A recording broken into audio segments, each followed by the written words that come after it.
Spectrovision Radio. Welcome to Somewhere in the Skies. I am your host, Ryan Sprague, and today we are joined by Anders Otteson. Anders is the creator behind the rapidly growing YouTube channel, Uncanny Expeditions. He has carved out a unique space in the UFO and Black Projects world by doing something most of us only talk about.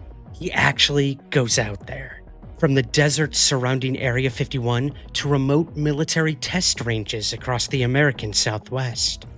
Anders documents secretive sites, unexplained aerial activity, and the hidden infrastructure of the modern military-industrial complex. What started as a personal fascination with places like Area 51 evolved into a full-time pursuit, traveling the country, exploring some of the most restricted and mysterious landscapes, and capturing footage that has caught the attention of both the UFO community and mainstream media.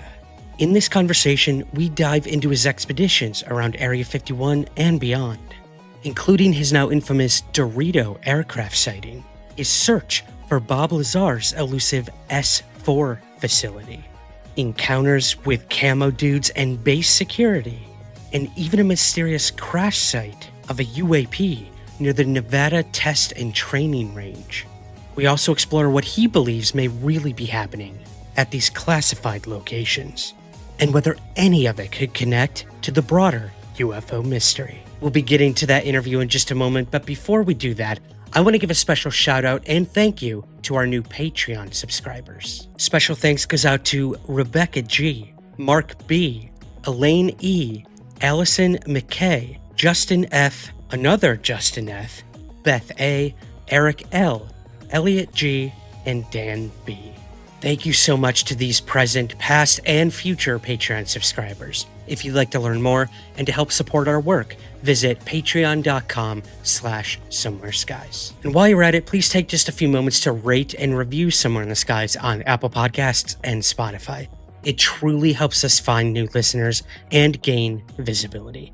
Thank you for your support. It is time to head out into the desert with Anders Otteson and into the unknown as we explore Uncanny Expeditions. While our government's official position is not to speculate on this subject, we can choose to let our minds explore other possibilities, to use our imaginations. For if we consider that astroscientists agree on one point, that the possibility of life elsewhere is not only quite probable, some feel it is there without a doubt. Let us suppose then that these objects are real space vehicles, extraterrestrial in origin, and not an illusion of the mind.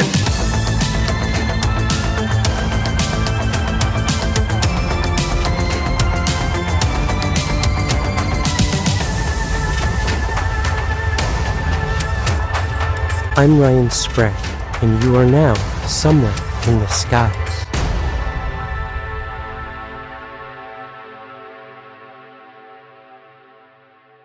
Anders, welcome for the very first time to Somewhere in the Skies.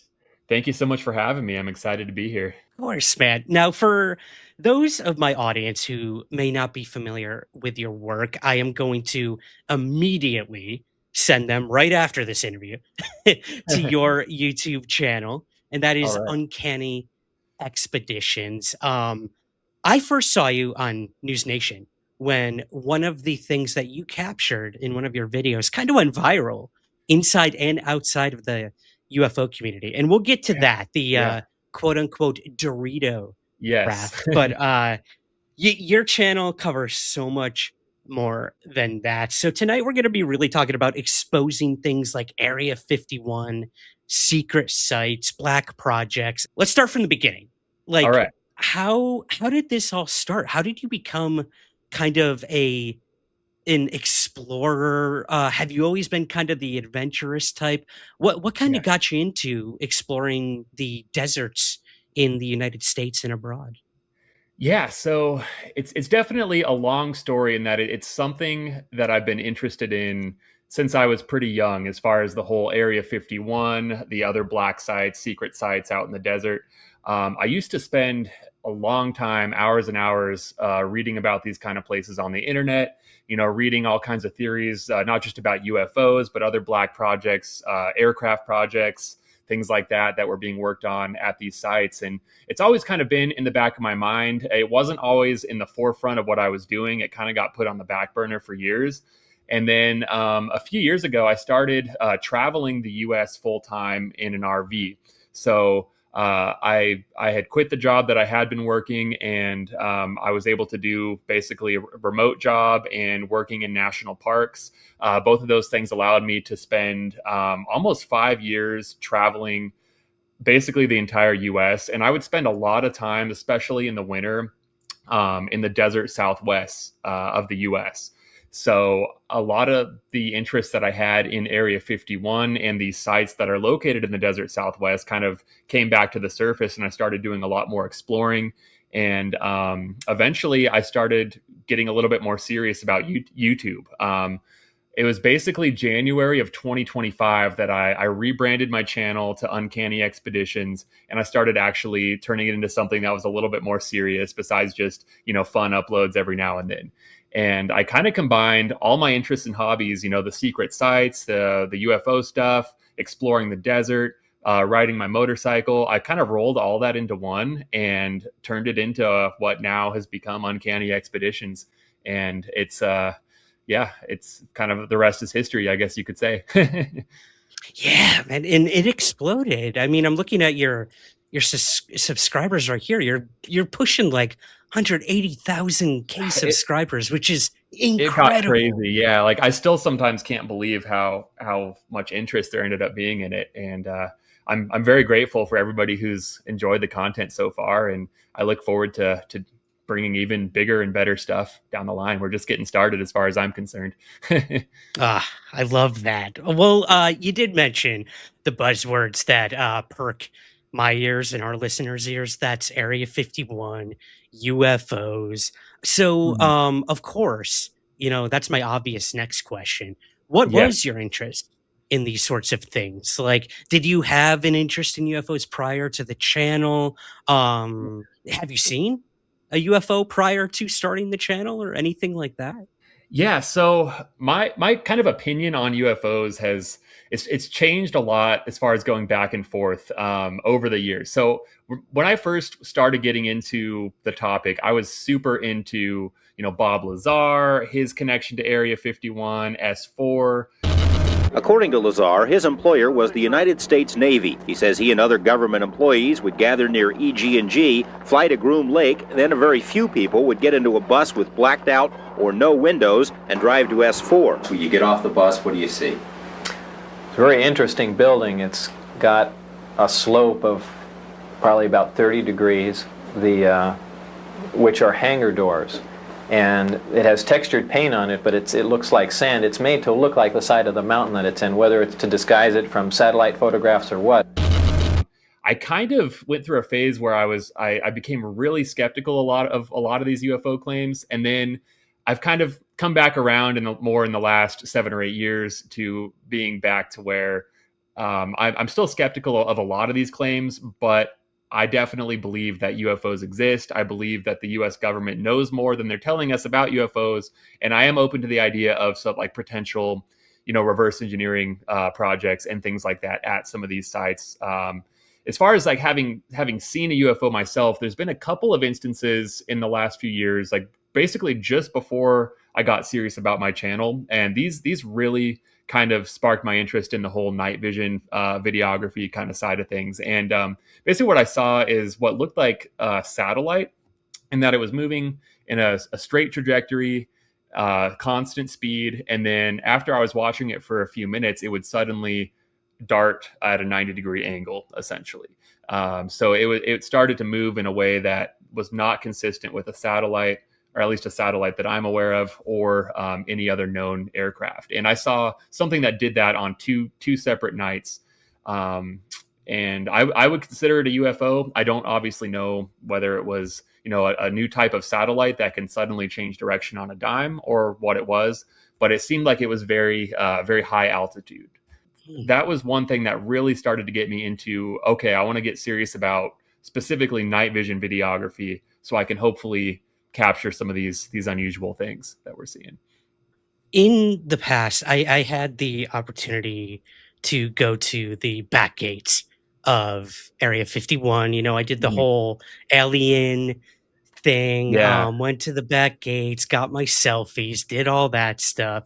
I guess my question for you would be, you know, we had like someone who kind of directed us to where to go, what not to do, what Hmm. to do, things like that. When you Hmm. first started these kind of expeditions and whatnot, Hmm. did you have like someone kind of um you know, your Obi-Wan to the Luke Skywalker, like kind of guiding you and telling you, oh, yeah, this is where you should be looking. This is what Hmm. you should prepare before you go. Here's some recon or some intel before you get Hmm. out there. Like, yeah, was there someone like that for you? Or was this kind of like you just threw yourself in like head first? It was definitely more so that I just threw myself in head first. So I didn't really have somebody out there with me acting as kind of the tour guide role or like the Obi-Wan, as you say. I had spent a lot of time reading about the area on various internet forums. The Area 51 subreddit has always been super helpful. There's also a guy by the name of Jorg Arnu. He's a German guy who lives in Rachel, and he runs a website called Dreamland Resort. It's been out there since like 1998. I think he started it, and I used to read that website a ton growing up, and it basically still looks the same today as it did back then, which is crazy. So that was a super good resource, and people would post their like trip reports on there, like, okay, I went here, here, and here, and kind of just combining the knowledge that I had found from those sources and like just going out there. And the first time I'd been out there, I kind of just did the standard stuff, going to both gates, and I got more into to mapping and going a little bit more in depth as I made subsequent trips out there. So I feel a lot more confident now than I did a few years ago, just because of how many trips I've made out there. I've both relied on existing maps, and I've kind of made my own maps of the area, marking points where I think are good places to observe. So yeah, it's a process, but it's come together pretty well, I think. Yeah, I mean, I'm sure it's a process, but I mean, Yeah. the the I guess reward is some of these incredible video. I will say, you have arguably gotten some of the best footage, I think, of Area 51, the Nellis Range, the Tonopah, like all of these places. Closer looks and glimpses of things going on there than anyone I've ever come across. I guess for like I'm a city boy, right? Like I grew up in the suburbs of upstate New York. I lived in New Hmm. York City for like 15 years. I live in a city now in the UK. Hmm. So like the desert, I'm not gonna lie, man. Like I would probably die within the first 48 hours. Because I don't know how to prepare for something Yeah. like that. So what would you say to someone who is gonna go out to these super remote desert areas? Like, how do you prepare for something like that? Because you don't know if you're going to get lost. You don't know how far things, you can map it all you Yeah. want, but it takes one flat tire or one wrong turn, and Hmm. then you shit out of luck, I guess would Yeah. be the best way to put it. How do Yeah. you prepare for an Well, expedition? you brought up some good points in that you shouldn't just rush out there unprepared, because a lot of people look at it on Google Maps and they think it's a lot easier terrain than it actually is when you get out there. So one thing that I always recommend doing if you have access to this is to bring a a Garmin satellite communicator. I haven't had to use it, but it's super nice to have as a peace of mind. Basically, it's like a subscription service that you pay for, but it's a little device where you can send satellite text messages. You can send out like an SOS if you had to get like an airlift rescue or something like that. That's a really good thing to have for peace of mind. Having a vehicle that has decent tires is super important. So don't go out on these dirt roads, even if they look like they're decent dirt roads. Don't go out there unless you have off-road tires, because I have gotten a few flat tires even with having decent tread, and it really is not not a lot of fun to deal with out there. So that's really key. Just making sure you're prepared as far as having a good vehicle. Always have food and water. I carry, a ton of those little like backpacker meals with me that you can basically just add boiling water to, and you got your calories right there. I always have quite a bit of water, both water bottles and, like a filled up, 5-gallon jug. So, that's really the basics as far as, being able to survive out there, and just kind of being mentally prepared for anything is key. It's really, I like it out there in the desert because it is so remote. That's something that appeals to me. I love being able to pick a road and drive down it and know that it's very unlikely that I'll come across another human. I think there's something kind of really peaceful about that. But for a lot of people, that can also be kind of nerve-wracking. So you got to be prepared in that you're really alone in a lot of these places. Right. You can physically prepare all you want, but I mean, Yeah. mentally going out there alone, I don't know how you do it, honestly, man. It's commendable. I guess we'll dive into some specific Yeah. videos if that's cool with you. And for those just listening on the podcast, we are going to be featuring some footage from some of Anders' videos in the YouTube and Spotify video version of this episode. So be sure to hop over to those if you want to see some of the incredible things that he's captured. And the first one, Anders, this is the one that kind of went viral and got me to subscribe to your channel when I saw what you were up to. And that was the Dorito aircraft. Can you maybe tell us a little about, where this happened, what the whole experience was like, and maybe where you stand on that today? What is, or what do you think the Dorito aircraft was? And just lay out that whole experience for us, if you don't mind. And it was right at the same time that I had my experience. So those two things combined, I was like, okay, this feels like it was a really unique test flight of some kind that I had witnessed. So as I posted the video, it started kind of, doing the rounds on the internet. That's where you saw it and everything. I had had some contact with a few aviation journalists at that point. And they were able to float some pretty interesting theories, in my opinion, as far as like what this aircraft could have been. So a lot of people, they say it's a UFO and stuff like that. I want to first say that as far as that goes, I consider UFOs something that clearly has like a more exotic propulsion system, whereas this definitely had a jet engine. So it's an unidentified military aircraft. But what I think is one of the more likely explanations for the Dorito is basically an electronic or electromagnetic attack aircraft. And this was proposed by journalist Bill Sweetman. He was actually the first person to identify the RQ-170. So he has a lot of knowledge and expertise in the kind of black project, secret military aviation field. And he proposed that it is basically like a flying antenna, and each of the triangle edges will have emitters that will broadcast electromagnetic signals for jamming enemy communications, enemy radar. So you could theoretically send an aircraft like this in prior to a bombing run and have it basically jam enemy electronics. So I think that's one of the more likely theories as to what was going on. I think potentially what they were doing is the different codes could have been like a drink could have been like a particular radar signature, and the food could have been whatever signal they were emitting from the aircraft. So like it could have been like Michelob or Corona could have been like a particular type of Russian or Chinese radar signature that they were spoofing. And then the garlic or whatever food item could have been the signal that was coming from the aircraft. And that's totally my own theory that I kind of just came up with based on the evidence. So yeah, that's kind of the gist of it.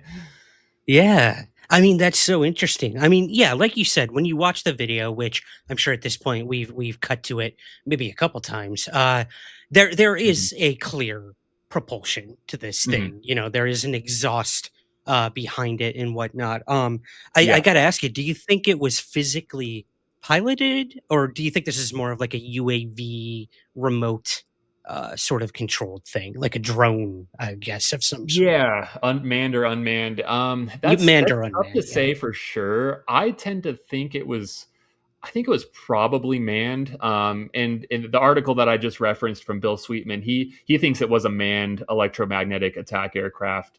So that tends to be what I think, but I really don't know. It definitely could have been unmanned. It could have been, yeah, a remote piloted aircraft. Obviously, they do a lot of flying of those out there these days. So it really could go either way with that one. It's hard to say for sure, but it's definitely, in my That's fair. opinion, if it's the same thing that was seen in 2014, then it's for sure manned, because those, as far as I know, there weren't any drones that shape back in 2014. So if we're looking at the same Right. aircraft as in those photos, I would be pretty confident in it being piloted. Yeah. Gotcha. Cool, cool. Well, I want to move to another one of your videos that really caught my attention, and that Yeah. was your video where you went to look for S4, this kind of mythical location that Bob Lazar brought forward. And, this kind of base built into the side of a mountain, and this is where he says he worked, not at Area Mhm. 51 itself, but Mhm. a location separate from that. And some people say that lends more credence to his story. Others say it lends less. Mhm. But you went and looked for it. And I found this video pretty fascinating because as you're going to where S4 supposedly is, you're also telling the story of Bob Lazar and what sticks, what doesn't. And I loved it. I loved it. It was Mhm. like two dueling narratives going on at the same time. And Yeah. yeah, could you maybe walk us through that one a little, Anders? Your Yeah. hunt for S4, and were you successful? Well, yeah. So as far as that video goes in particular, I basically just wanted to get to a good viewpoint where I could potentially look at Papoose Lake from an angle that I could see the hillside where S4 allegedly would be. And unfortunately, there isn't a really close viewpoint where you can do that. So whereas, viewing Area 51, I can usually get about 26 miles away from the base, but for viewing Papoose Lake, it was more like, I think it was more like 46 miles. So it was considerably further. So when you're doing that, you obviously have to cut through quite a bit of atmosphere to take any photos or videos.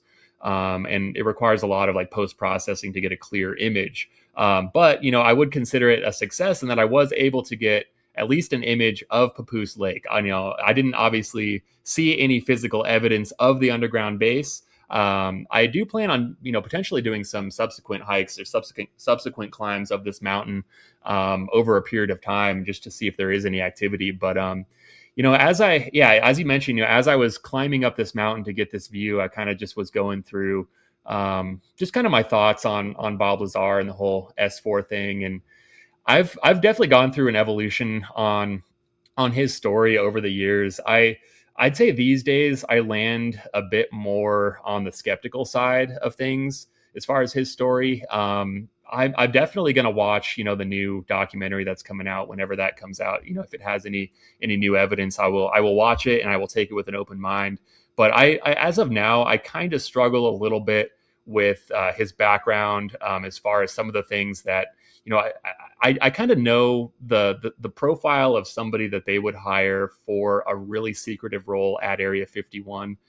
I struggle with some of the things in his background, fitting that mold, because they really like to hire people who are extremely stable. They have extremely stable marriages and extremely stable home lives, and they are people that that will not talk about it.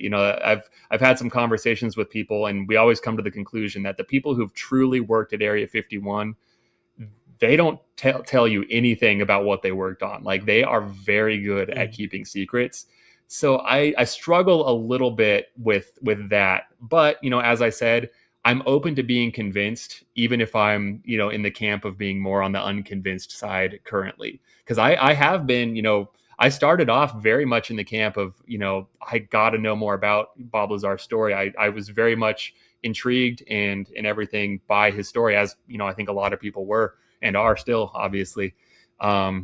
But as of now, I land on the skeptic side. I really would like to find independent confirmation of a facility at Papoose Lake, because that would really, really solidify his story in my mind. If we could find something that indicates that there is something at Papoose Lake, that would that would be really what I need to be 100% convinced. And as of now, I haven't seen that. I've talked to quite a few military historians, like namely Peter Merlin. I don't know if you've heard of him, but he's like an Area 51 historian. He's not into UFOs at all, but he's done so many deep dives into the whole Nevada test and training range. And he has not found any evidence of a facility at Papoose Lake. And separately from that, I've had some conversations with people who have allegedly been basically right on the hillside above Papoose Lake where the S4 hangars would be. And supposedly they have walked it and they have not seen anything, man-made as far as what could be underground infrastructure. Now that doesn't prove anything, but it is evidence, in that camp. So I would love to see some independent confirmation of such a facility, because man, it would be amazing for his story to be proven correct. I'll say that.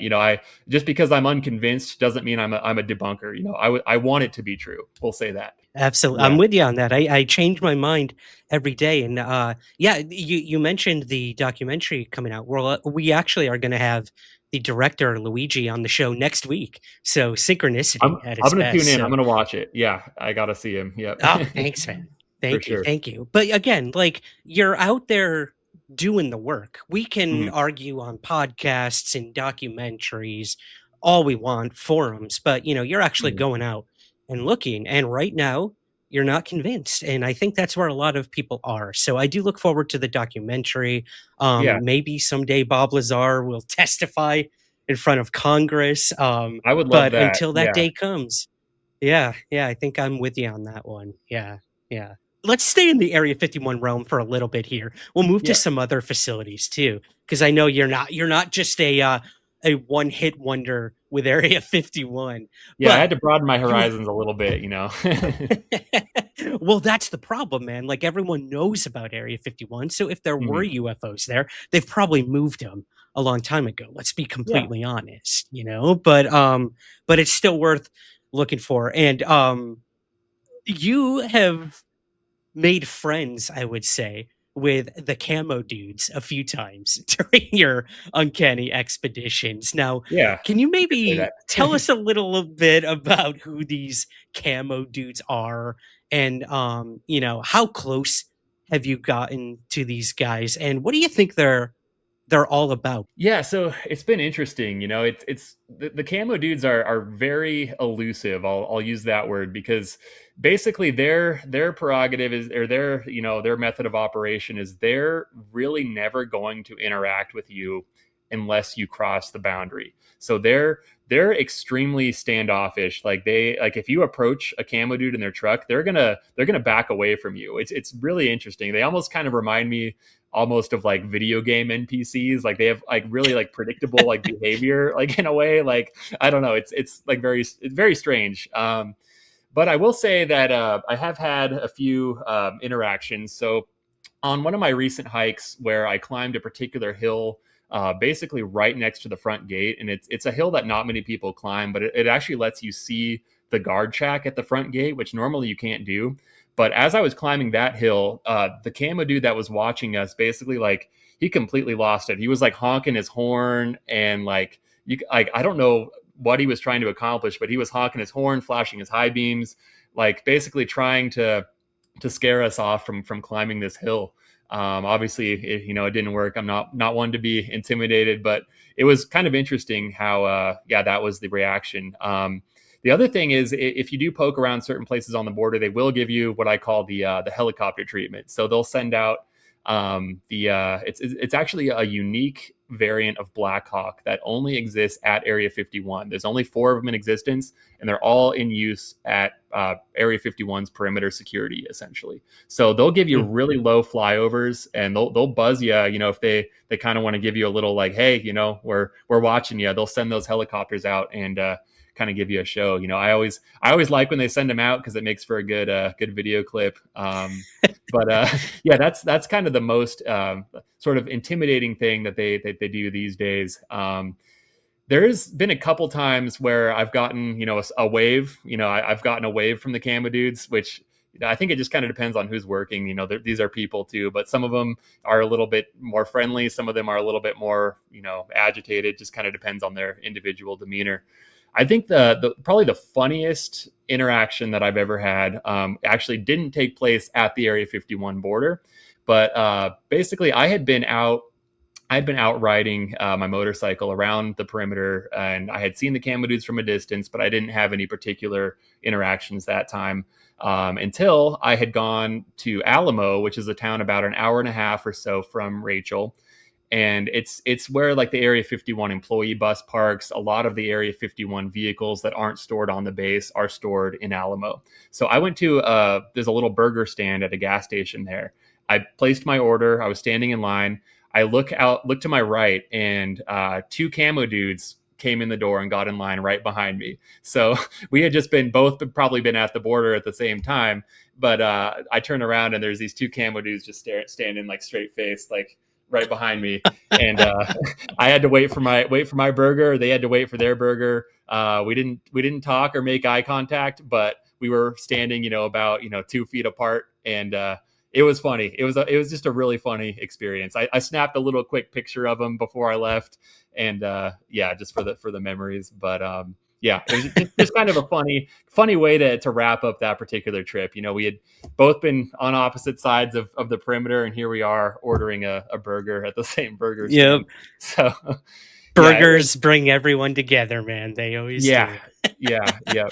That's surreal, because like you were doing your job, which is exploring these sites and creating content for your channel, and they're doing their job guarding that site. So that's I will say, surreal. That's surreal. Yeah, I try not to go out of my way to harass these guys or make enemies with them, just because there's really no point. I mean, it would maybe get some clicks, but I'd rather, kind of have a mutual respect situation going on. So like whenever I these days will video, whether it's a Cammo Dude or another Area 51 employee, I always blur their face out, just because, doxing them really, there's no point. It's only going to cause harassment for them. And it's not like we're going to learn anything more about the base from doing that. So I try and make it a point to, protect their privacy and anonymity. So.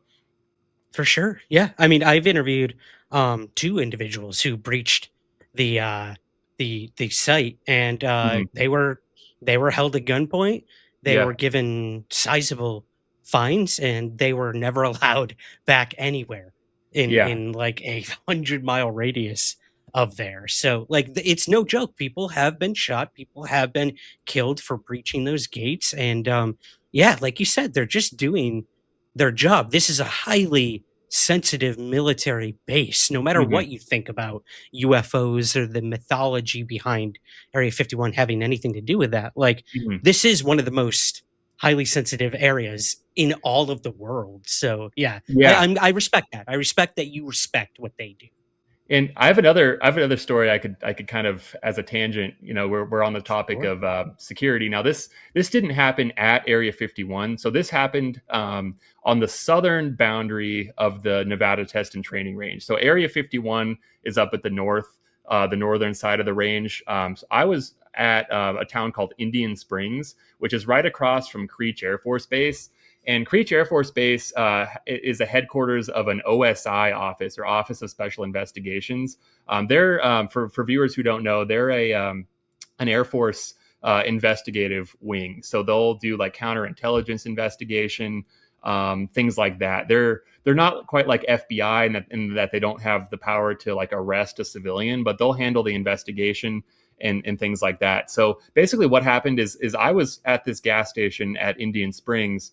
I had parked, I had gone in, I used the bathroom, I got food, I was in there for maybe 10 minutes. I came out, and there was 4 of these OSI investigators standing at my car. I didn't obviously know who they were at first, but they were basically 4 plain clothes, like business casual dress, sidearms, and they were waiting at my car. And when I got out there, they were asking me questions about my YouTube channel. Like one of the guys was like, "Oh, you have quite a few subscribers now."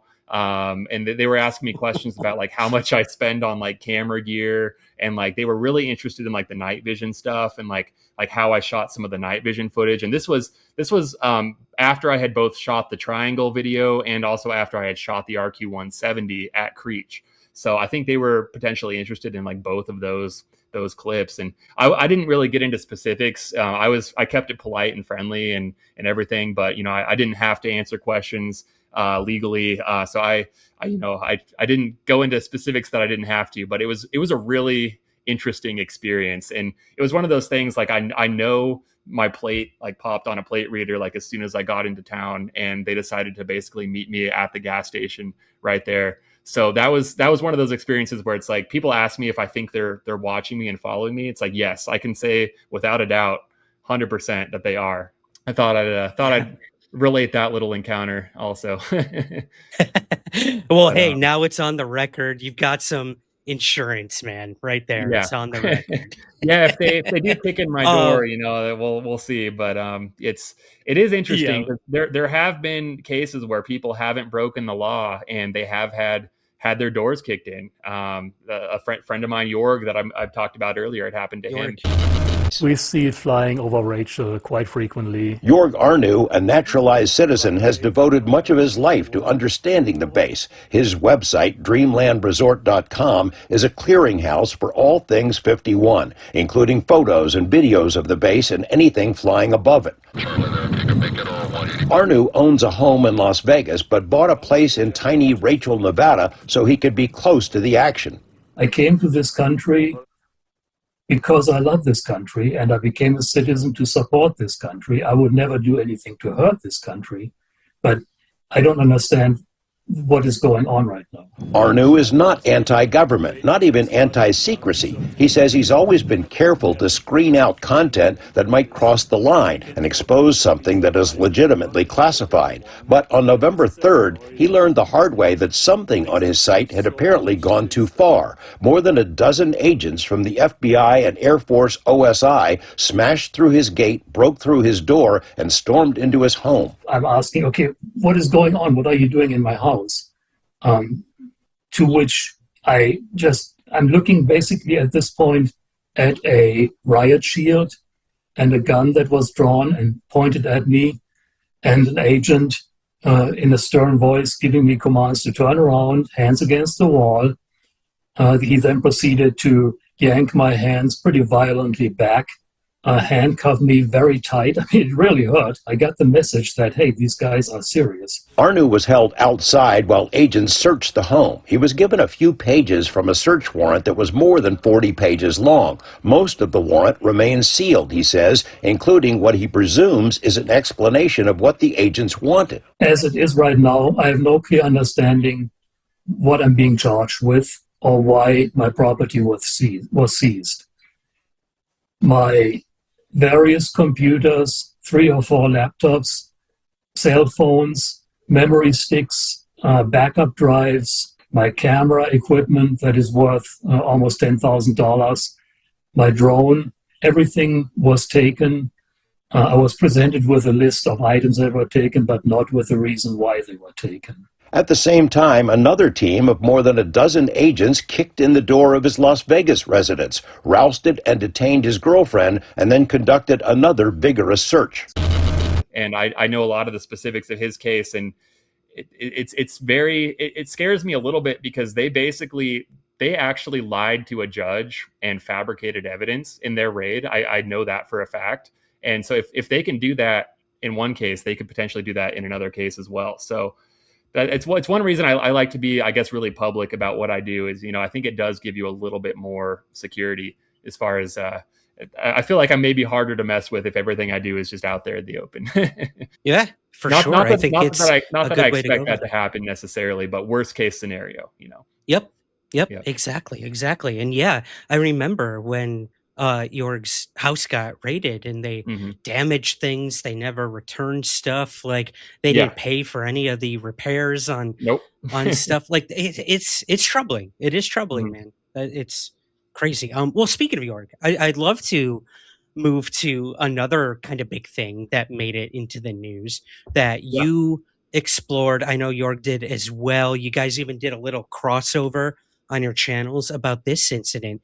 And that was back in October of 2025 when there was a UAP quote unquote crash out near Area 51. And in your video, you actually found some stuff. out there, man. So can you tell us a little about this whole incident, what you know about it, and where you stand on some of that today, if that's cool? Yeah. Yeah, for sure. So it was one of those instances where I actually wasn't near Area 51 when it happened. I was out filming I think one of my Hellendale videos at the time, and I saw the news reports, and basically it just sounded like it was kind of a normal UAV crash at first, based on the radio traffic that I'd heard. And as time went on, it kind of started to get a little bit more unusual as far as what the response to the crash was. So basically, immediately afterwards, there was the Area 51 security, the Cammo Dudes. They actually locked down the whole area. So all the dirt roads, the road to the front gate, the roads, all the little side roads, they were standing there with assault rifles, basically locking the whole place down, which I had never seen before. And if the narrative that this was just kind of a run-of-the-mill drone that had taken off from Creech Air Force Base was true, you would have had regular Air Force security from Creech up there monitoring the crash site, not the Area 51 security. So that kind of was what first tipped me off that, like, okay, this was probably something that, took off from Area 51, in my opinion, and was something a little bit more unusual than just like an MQ-9 Reaper, which is kind of the standard backbone of the drone arsenal. So after I made it out there, I kind of did some poking around, and I had seen Jorg's live stream, and he had gone to the staging area where the crash recovery personnel were. But as far as I know, I was actually the first person to get to the actual impact site where the burned grass and burned Joshua trees were. So I had filmed a little bit around there, off and on for like the course of 3 or 4 days, and then I went back and I brought my metal detector out there and metal detected the crash site and was able to pull quite a few pieces of aluminum, some different components that I'm not entirely sure what the material was, but kind of like a carbon fiber weave type of a thing. And yeah, I basically dug up what I could. And interestingly, the Air Force put out a statement. I think it was actually just before I had gone out to the crash site, basically saying that like they were making the claim that somebody had been tampering with the crash site. It's a really weird claim when you break it down, because they were accusing somebody of planting aircraft wreckage that did not belong to the aircraft at the crash site.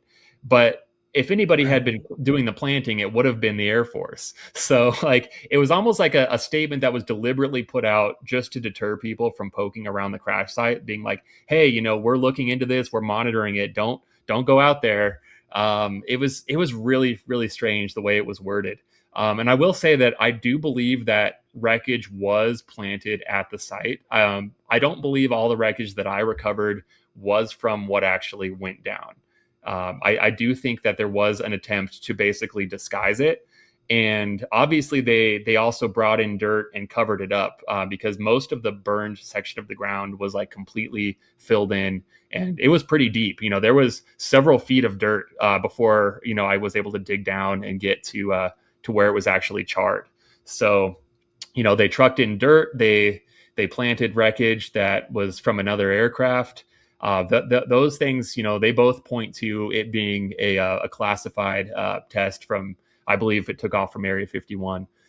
There's been cases in the past of wreckage being planted. I think in maybe some famous UFO cases, but I know for sure in aircraft testing, some of the F-117 crash sites, when it was in the early testing phase, they would bring out, like F-14 or F-15 wreckage and scatter it around just in case, people like me were out there hunting for wreckage. They would kind of get thrown off the trail.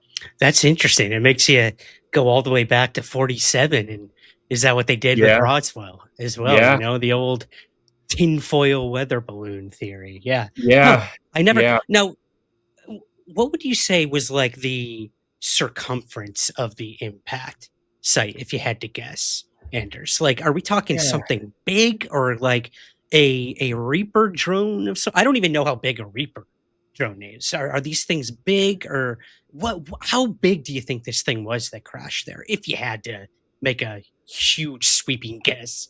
I guess. So I think it was actually pretty small. So the actual impact Okay. site, it was pretty small. It was maybe only like, I mean, as far as like the burned area where like the fireball consumed and everything, it was probably only like 50 feet. Like it was not very big, and the aircraft itself would have been quite a bit smaller than that. That's just the area that had been damaged in the impact, and there wasn't really like a big scar where it had like hit the ground and like traveled, pretty far before it exploded. Like it looked like it basically went straight down into the ground and blew up from there.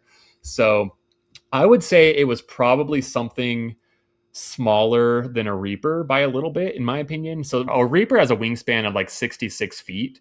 The RQ-170 was quite a bit smaller. It was more like maybe like 30 to 40 tops. So I think it was probably something more RQ-170 sized, if I had to guess. Which it could also be it was like an RQ-170 or RQ-180, because those are both drones that are still, they're acknowledged, but they're kind of the exact details about them are still pretty secretive, and they could have been potentially carrying like a classified payload that they wanted to cover up too. So that is another potential option. But yeah, as far as the size goes, smaller than you would probably expect for sure.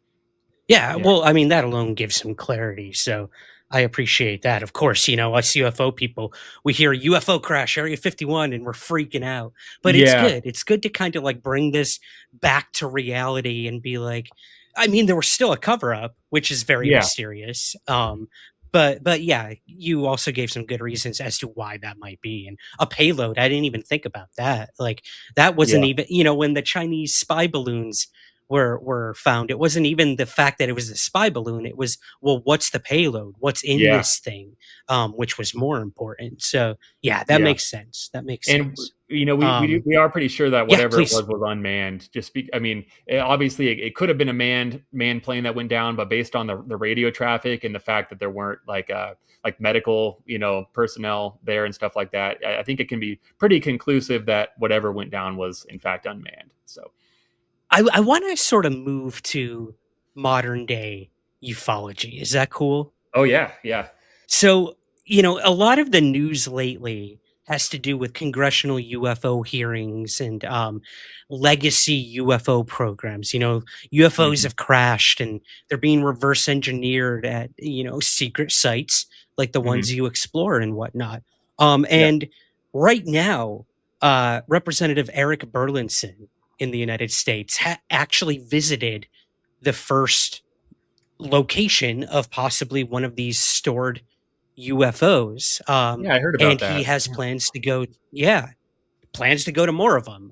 There's Mhm. even rumors that there's UFOs that have, been found that are so big that instead of moving them to a location, they built buildings around it to Mhm. study it, which is just That's crazy. nuts. So I Yeah. guess my question for you then, Anders, is where do you think Eric Burlinson should go? Where do you think they should be looking for these sorts of things? I mean, it seems like at this point, Area 51 is so played out. Mhm. But what are some of these other locations do you think could possibly house something exotic, Mhm. possibly non-human? I don't even want to say alien at Mhm. this point. But yeah, is there anywhere you think they should really be focusing their efforts? And let's be honest, their resources and money, because there's money Mhm. going into these expeditions by Congress members, as it were. Yeah. If the claims are true that a lot of this kind of stuff is kind of buried in private corporations, private defense contractors, I think a good place to try and go, or good places to try and go, would be some of these private aerospace facilities, like in the Antelope Valley in Southern California, places like the Hellendale radar cross section test site. There's also Plant 42, which is in Palmdale, California, and that's the Skunk Works headquarters. So if Lockheed Martin potentially had some technology that they're kind of keeping away from oversight, I think Plant 42 would be a great place to start. Yeah, beyond that, Dugway Proving Ground is kind of a place that's been floated quite a bit over the last few years. That's out in Utah.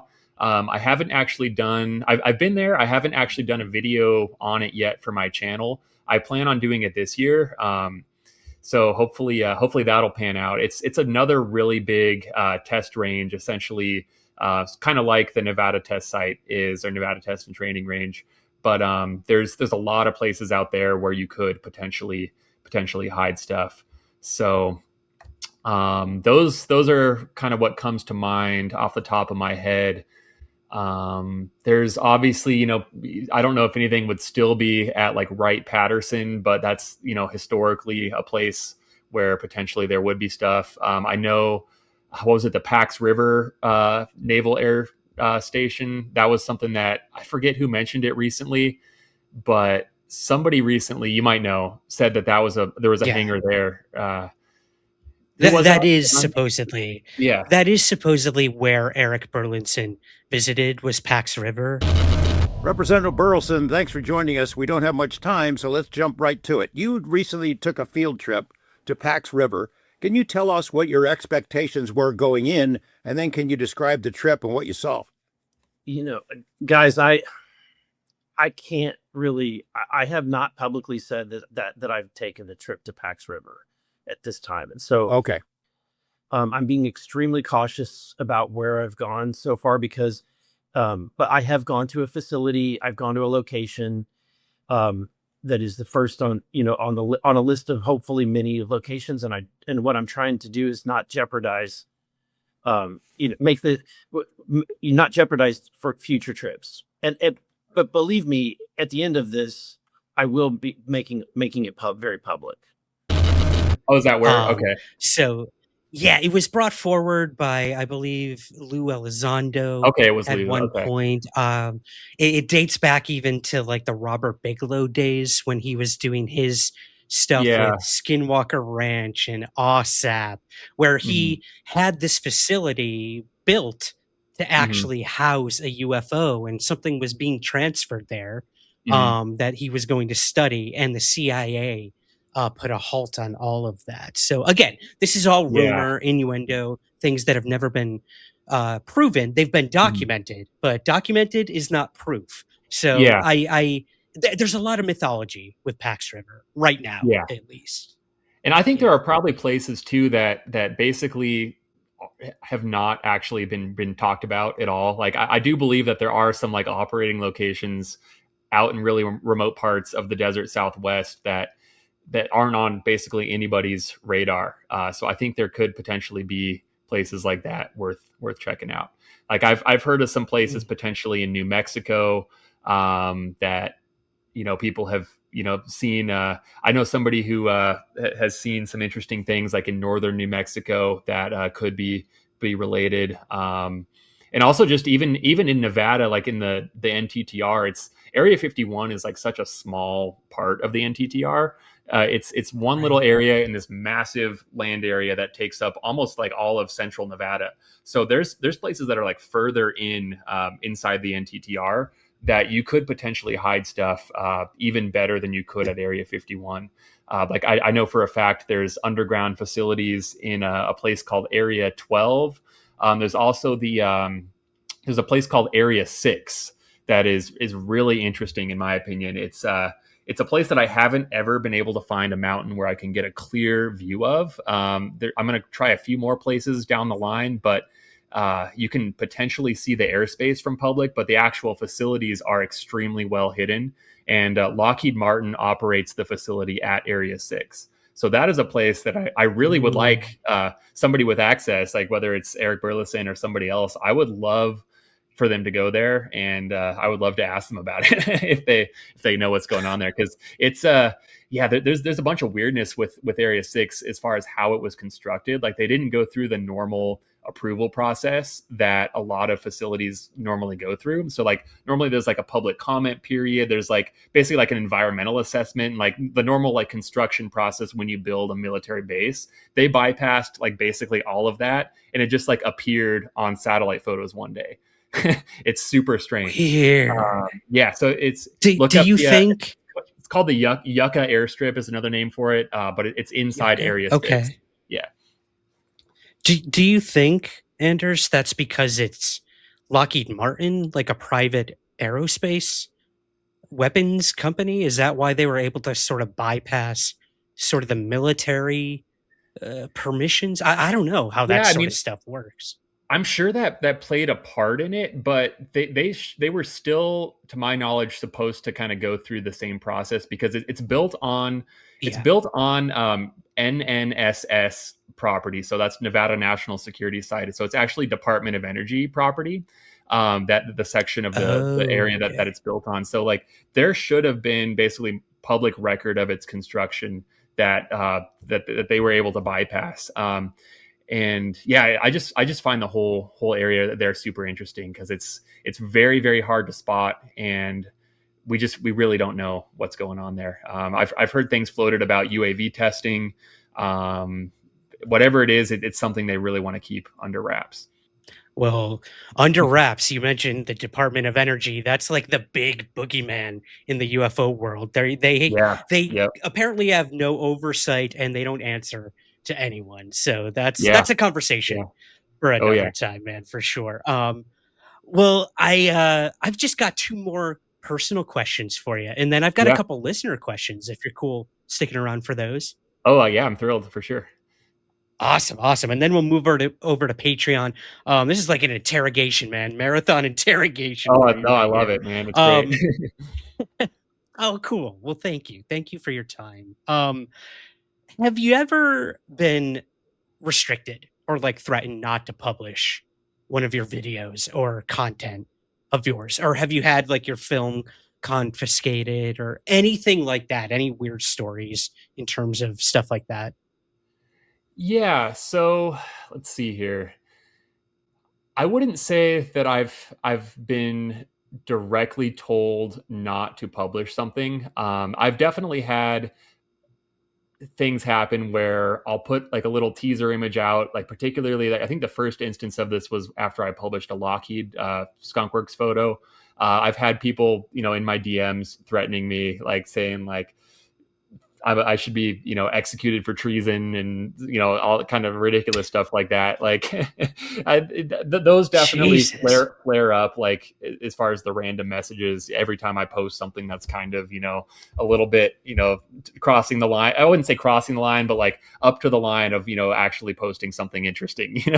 I feel like I always get those kind of messages. But after I did the video on the Tejon Ranch facility, I won't go into like the exact specifics, but I was reached out to by some individuals with connections to that place and was basically told not to do what I had been planning on doing in a follow-up video because it would potentially endanger my safety. I'll say that it wasn't like a threat. It was more of like a warning, like looking out for my safety from these people. And I can't necessarily verify all the claims that they made, but I am still in contact with some of these people to this day. And there will be some follow-up videos about the Tejon Ranch facility that I plan on making, where I hope I can either sort of confirm or debunk some of the things that I have been told about that place, because it ended up being one of the more interesting places that I've explored.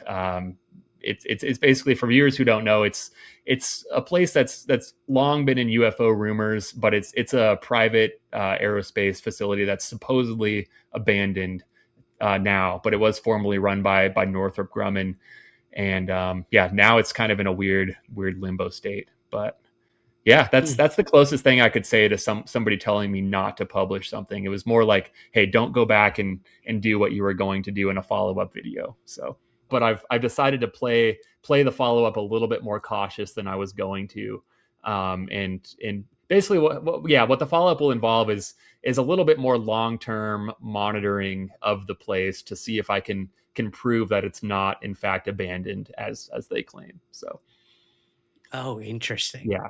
Something might still be going on. Okay. Well, I'm the looking claim is forward to that there's still something going on there. Like, lots of people have done videos. Gerb's talked about it. I'm sure his work, but he's talked about this facility. And I would actually, I hope to actually do a collaboration with him maybe on this facility, because I do think there's I do think there's some weirdness there that has at least happened between 2011 and 2020, because it was supposedly abandoned in 2011. And I have some pretty credible evidence that there was some secret stuff going on there after 2011. So, who knows? We'll see what happens. But awesome, man. Oh, you and UAP Gerb, that's a crossover I'm definitely looking forward to. I'm hoping crossed. it happens. He's a super busy guy, but we've talked a few times, and whether it's there or like somewhere out at Dugway, like he's one of the few people like in the UFO world who's like really doing these like incredibly detailed like breakdowns of like how a reverse engineering program or multiple programs could work. And I think it would be super interesting to do a collab with him. So I'll say that. We'll make it happen. We're manifesting it right here. UAP Gerb, everyone, go tag UAP Gerb on this episode on social media. We'll link to him in the show notes. Let's make it happen. Let's make it happen, guys. Awesome, Anders. I got some listener questions for you here. Our listeners are dying to know from you. Our Patreon subscribers, they actually get priority to ask questions, so they get put first in line. And Rebecca over on Patreon, Rebecca G asks, Ross Coulthard reported that there is a non-human craft so large that it's unable to be moved. We did mention this earlier. So a structure has been built over the top of it in order to hide it from the public. The structure is a facility that is used by people who aren't even aware of what's underneath them. Do you know where this location is, and have you been there? Well, no, but I know a lot of people say that it's that place in South Korea that has the large circular structure. I don't know if I'm convinced of that, because I've seen people pull up basically facilities that are for the same stated purpose, and having a big round structure like that isn't really like out of the norm for that kind of a thing. There's another place that I've seen floated, but not as often, and that's that place in Utah, the Desert Research Center. Have you heard of that, Ryan? It's it's basically it's this I don't know who actually runs it, whether it's like the Forest Service or like the Department of the Interior, but basically it's a place where other people in the past have claimed that there's a UFO buried. I think John Lear was the first person to ever say that a UFO was buried there.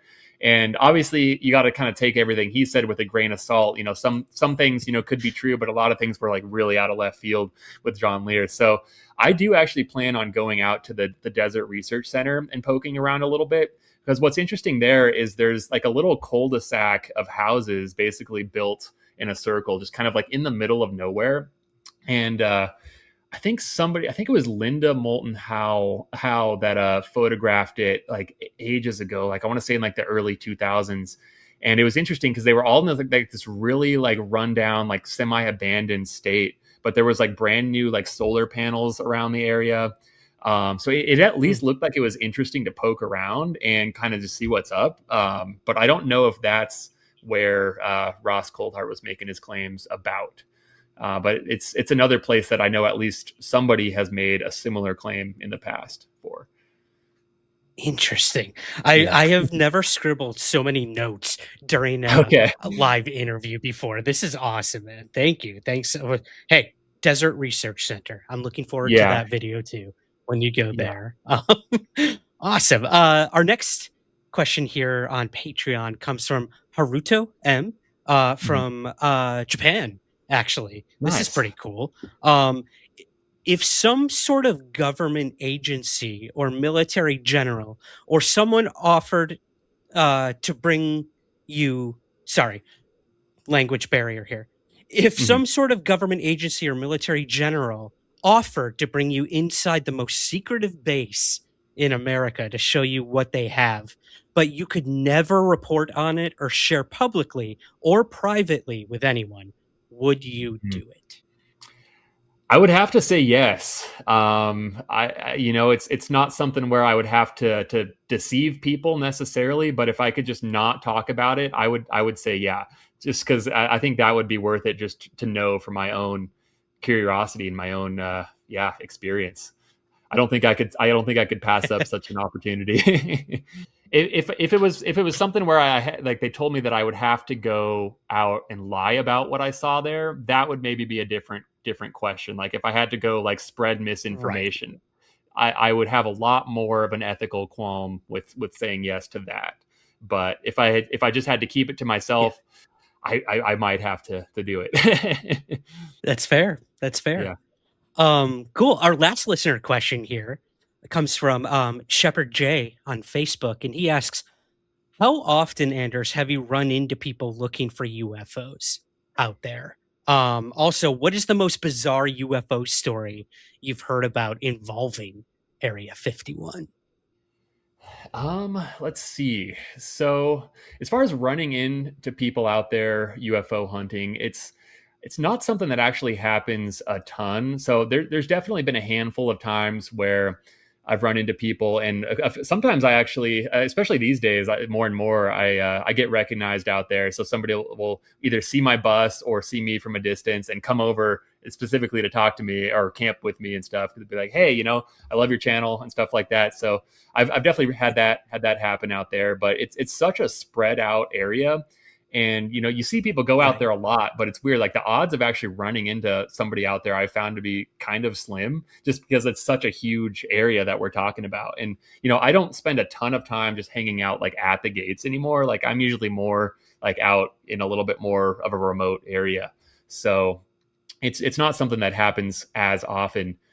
And what was the second part of the question? Whether it was like or what UFO encounters? Oh, yeah. I've heard about. Yeah. Have you heard any like super bizarre, really out there UFO cases, or has Jörg come across anything that he shared with you? Or any tales from the desert that really involve things that might not be conventional aircraft?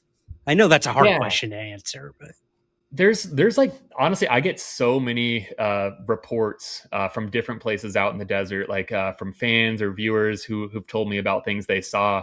So just to kind of like maybe narrow it down to like a couple recent ones, specifically about the NTTR or like near Area 51. There was a guy who he told me about a time when he saw a giant black cube hovering over a spot inside the NTTR. And this is somebody who he told me, he came up to me actually when I was out doing a video at one of these places. And he told me that he had previously worked at a location inside the NTTR, and he had been stationed where he had been stationed. He saw, like I said, this giant cube structure, and apparently like 6 or 7 other people that were with him were also able to see this. And it basically kind of drifted over their installation and drifted away silently without any apparent, you know, conventional propulsion. So, you know, I don't know what to make of something like that. It could be something exotic for sure. You know, we just don't know. I've heard a lot of people also tell me about just different odd lights in the sky, you know, making movements that wouldn't be consistent with what you would consider a conventional aircraft. In fact, I'd say that's probably what most of the UFO sightings out there are. It's kind of like a distant light, but you know, it might move in a way that's unusual. And my own sightings out there near Area 51, like I mentioned earlier, where it was, you know, it looked like a satellite and it made a sudden 90-degree turn. I'd say those are relatively common out there. Relatively in that, you know, I've at least had, you know, a few people tell me about it. So awesome, man. Well, I guess in closing for the main feed here for our listeners, is there anything else you can really tease? You did kind of tease some of the stuff you got coming up, places you'd want to go and whatnot. But any videos coming up in the next few weeks that you can kind of preview for us here? Or are you just hard at work editing right now? I know that feeling too. No, I'll tease definitely a little bit. So what I have been filming the last couple of weeks, and I'm now going to be moving into editing, is a little bit of exploring around the China Lake facility, which is, for those who don't know, it's basically a Navy test range. Like you could almost consider it like the Navy's Area 51. It's a little bit different, but there's a particular place like on the northern perimeter of China Lake that I've been camping out. And yeah, so I plan to do a little bit more documentation of that area. So look for that in the future. A little further down the line, this is a place that gets requested quite a bit, and that's Dulce, New Mexico. So that's Yes. everybody knows about the stories there, I'm sure. I'm not convinced of the whole like Phil Schneider narrative side of things, and I haven't fully decided how I want to approach this area as far as the video. But I do want to do a video there this year and kind of just poke around and share some of my thoughts, because I am of the opinion that there was some sort of military activity there. I don't know exactly what they were testing, but there are some researchers who've come to that conclusion, without necessarily, going into the underground alien firefight side of things. I'm not fully down that rabbit hole, but I do want to cover that area and, see what we can find out there. Awesome, man. Dulce and China Lake. I'm in. Yeah. I cannot wait. I can't wait. Anders, what do you hope people will take away from your channel? Like, what is it that you really want? Is there like a message you want to send out to people about why you're doing this? What really drives you, and what you hope people will take away when they inevitably subscribe to your channel? Oh yeah. Well, I guess overall the overarching theme that I explore is just kind of the mystery surrounding these facilities. And I'm a big fan of the desert. I see a lot of beauty in the desert, and I try and kind of juxtapose the incredible beauty of some of these remote places with the fact that there's like this really secretive military industrial complex operating here at the same time. And I try and kind of show that interesting dichotomy. And, if we can document, whether it's UFOs, whether it's experimental aircraft, whether it's, just parts of these bases that haven't been filmed before, that's my goal. We're not necessarily, I don't necessarily go out to hunt for UFOs, but it's a part of this kind of wider net that I'm casting, I guess you could say. Awesome, man. Well, again, we're gonna put links in the show notes to your channel. People Awesome. have been watching some of the videos as this episode has been going here on YouTube and Spotify video. Again, if you're just listening, head on over to YouTube, head on over to Spotify video, watch some of these beautiful landscapes that Anders has captured, and some really up close images and video of things that probably we were never meant to see. It's awesome, man. Where can we find your YouTube channel, Uncanny Expeditions? Obviously on YouTube, but give us the link, and again, we'll put it in the show notes as well. And yeah, where can we keep up with everything that you're up to, Anders? Yeah. So the biggest platform obviously is YouTube. So youtube.com / at Uncanny Expeditions, I believe, is the URL. I'm also pretty big on Instagram as well. I do post on there, and I respond to quite a few messages on there. If you have a question or something you want to share, that's Uncanny Expeditions on Instagram, instagram.com / Uncanny Expeditions. I'm on X as well. I don't post on there as often, but every now and then. It's Uncanny X. That's EX on X. It's kind of a mouthful. But yeah, that's where folks can find me. You can also email me, uncannyexpeditions@pm.me. And it is a Proton Mail email address. So if anybody has anything interesting to share that they want to share on an encrypted platform, that is a way to do that as well. And I've had people ask for my Signal link. If you email me and want a Signal link to share stuff, I have that available too. So perfect. I love what you're doing out there. I'm wishing you all the luck in the world. Be safe out there. If you want, guys, head on over to Patreon, where Anders is going to go through a couple more of the locations that he's visited, some of the experiences he had there. I'm going to ask him about his favorite UFO cases that are out there, and also if he's had any other paranormal or unexplained things happen in his life. So head on over to Patreon if you want to hear that exclusive episode, patreon.com / somewhere skies. Link is in the show notes as well. But for now, we'll leave it there. And yeah, this has been fascinating, Anders. So thank you. Thank you so much for joining this. Oh yeah, it's been great. Appreciate it.